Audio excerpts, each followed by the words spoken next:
Olá, bem-vindos! Hoje a gente vai mergulhar fundo em algumas das orações mais famosas, mais centrais do cristianismo. E olha, elas são muito mais do que só palavras, viu? Elas são a base de como milhões e milhões de pessoas se conectam com o divino. E tudo começa com uma pergunta bem simples, né? Como é que se conversa com Deus? Porque, no fundo, a oração é basicamente isso: um diálogo, uma forma de se comunicar. Pois é. E as orações que a gente vai ver aqui hoje, elas não são só palavras repetidas à toa. Pensa nelas como se fossem caminhos, sabe? Estruturas que foram testadas pelo tempo e que guiam essa conversa, que ajudam a aprofundar um relacionamento espiritual. Então vamos lá. O nosso roteiro de hoje passa pelo Pai Nosso, a Ave Maria, o Glória ao Pai, a oração ao Anjo da Guarda e o Magnificat. A ideia é a gente entender a origem e o significado de cada uma.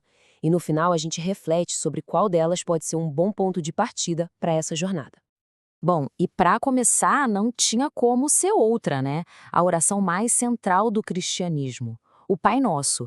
Ela é considerada um modelo de todas as orações, porque foi ensinada, olha que interessante, diretamente por Jesus durante o famoso Sermão da Montanha. Tá lá, registradinho no Evangelho de Mateus. Aí está o texto completo. Enquanto a gente olha para essas palavras, dá para sentir a beleza e a simplicidade, né? Ela começa lá em cima, reconhecendo Deus, Pai Nosso, que estais no céu, e termina com um pedido bem humano de libertação: livrai-nos do mal. É um roteiro completo, que vai do céu à terra.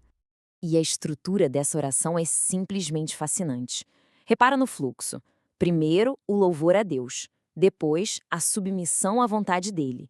E só então, só depois disso, é que vêm os nossos pedidos. Primeiro pelo pão, pelo sustento e depois pelo perdão.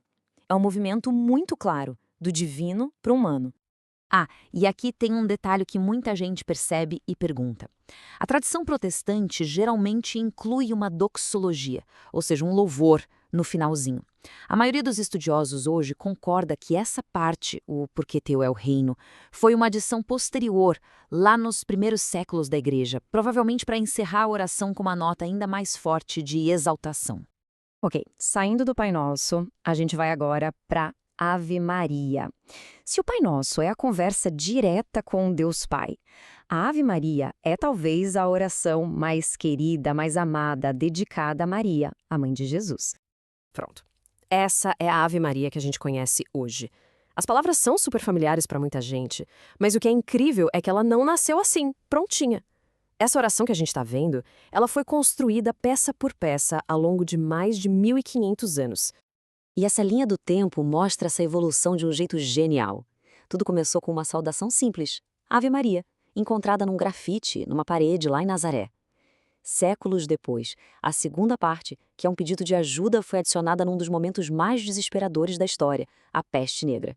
Dá para imaginar o povo buscando consolo e ajuda na hora da morte, né? Então, no fundo, a gente pode dividir a Ave Maria em duas partes bem claras. A primeira é puro louvor, e o mais legal, tirado direto da Bíblia, das palavras do anjo Gabriel e de Santa Isabel. Já a segunda metade é um pedido que vem do coração do povo, um clamor dos fiéis por ajuda materna. Vamos para a próxima? Agora, o Glória ao Pai. É uma oração bem curtinha, mas nossa, com uma densidade teológica enorme. Ela é o que a gente chama de doxologia, que é basicamente uma explosão de louvor. O texto é esse aí, curto e direto ao ponto. Dá glória igualmente ao Pai, ao Filho e ao Espírito Santo. E de quebra, afirma uma verdade central, que essa trindade é eterna.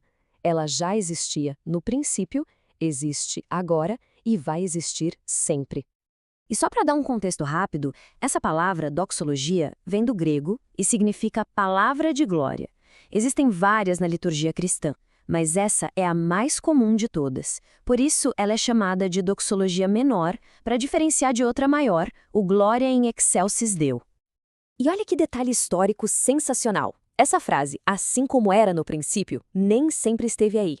Ela foi adicionada lá no século IV para combater diretamente uma heresia, uma ideia da época que dizia que Jesus não era divino desde sempre. Com essa pequena adição, a oração virou uma declaração de fé poderosíssima na eternidade de Cristo.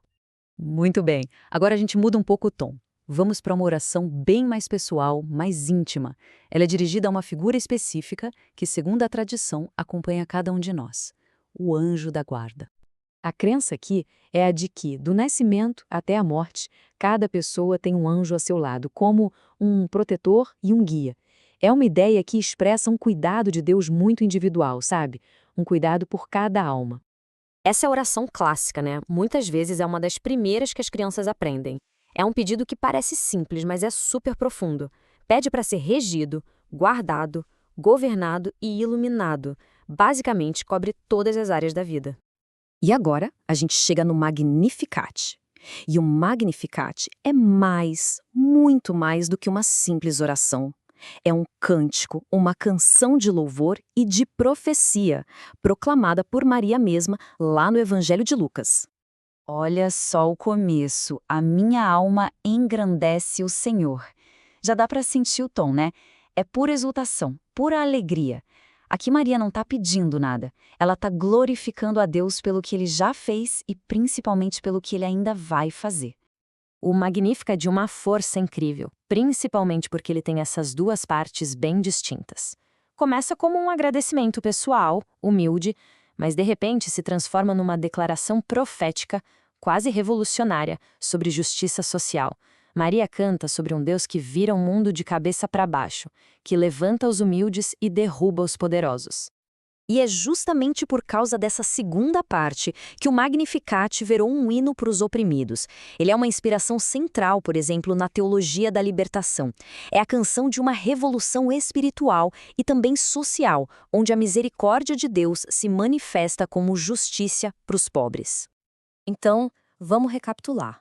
A gente passou por 5 orações bem diferentes umas das outras. Vimos o modelo ensinado por Jesus, uma saudação que evoluiu com a história, um hino de louvor à Trindade, um pedido de proteção pessoal e um cântico de revolução profética. E com isso, a gente chega na pergunta final. Cada uma dessas orações oferece uma porta de entrada diferente para a vida espiritual. Pode ser através do louvor, do pedido, da honra a Maria ou da busca por justiça. Qual delas ressoa mais como um ponto de partida para cada um que está nos ouvindo? A resposta, claro, é totalmente pessoal.